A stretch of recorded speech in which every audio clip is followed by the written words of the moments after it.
I think the importance of DoD 3005 is basically it's a transition or a paradigm shift for the U.S. military.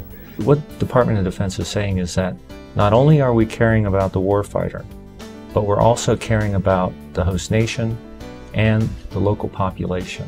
So from a planning perspective, rather than only looking at combat operations, we're doing what's before combat, during combat, and after combat in a way that's going to raise the local health capacity of the people.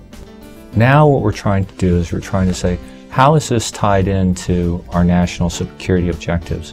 Language and culture are still one of the one, because language is part of culture, and it's one of the most important challenges, I think, that are facing us when we go outside.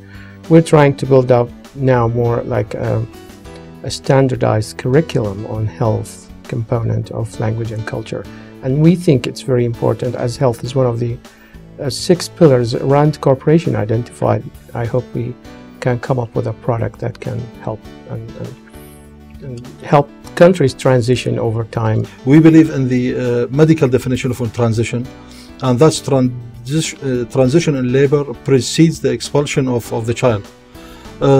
So that's very delicate, precise part of the labor where the future of the child and mother depends on whether we will have a full healthy mother and child, or we might need to do some interventions to complete the labor, or they might both die.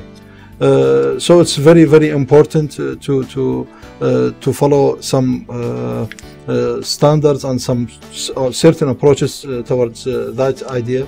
People always look into transition as one step in the process, and it's almost the final step. When people are mature enough in the host nation to take care of themselves, then we can transition out and leave them doing things by themselves. And I see there are so many transitions in the whole process. We're at a point where so many things are changing, and what we're trying to do, and we're lucky PKSOI is bringing together all the subject matter experts and people from the field to capture best practices, because, for example, the Uniformed Services University of the Health Sciences, they're training the future military medical leaders. Because that big picture, everybody is holding a piece of it, and in order for us to see that whole picture, definitely we have to share everybody, and that's why all the NGOs and all the civil, governmental, non-governmental organizations has to share in such meetings and in such gatherings. I've seen the agenda of the conference. It's fabulous articles and speakers. PKSOI is taking the lead